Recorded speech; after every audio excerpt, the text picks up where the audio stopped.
Шо? Опять? Don't make me laugh.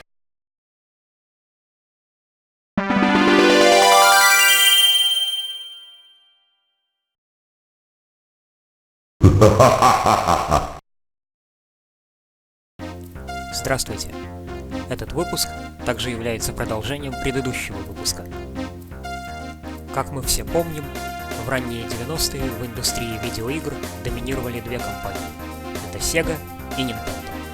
В то время компания Sega выглядела бесспорным лидером, однако стоило ей совершить несколько мелких ошибок, как она тут же утратила лидерство. На позапрошлом фестивале Sega компания заявила, что они заинтересованы в создании приставки следующего поколения. А год спустя пошли слухи о ее сотрудничестве с Google, но они пока не подтверждаются подробностями. Фанаты уже успели нафантазировать всякого, в том числе и Dreamcast 2, опять-таки. Напомню, что Sega Dreamcast была технически самой продвинутой приставкой конца 90-х годов.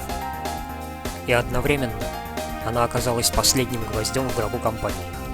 Возвращение в железный бизнес будет равносильно самоубийству.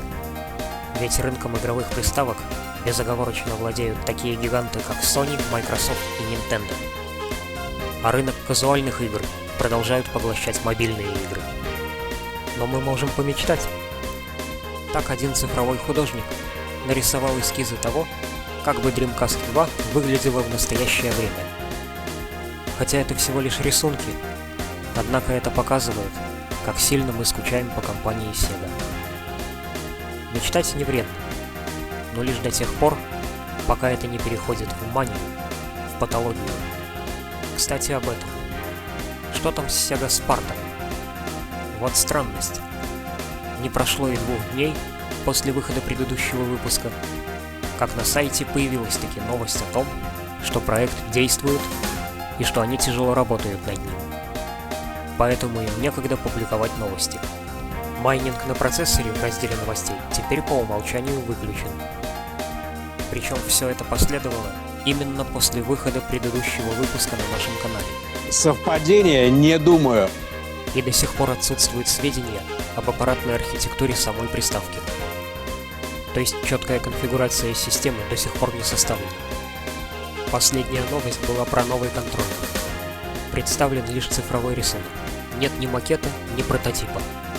С тех пор других новостей не было. Со смертью майнинга рухнул и этот псевдопроект.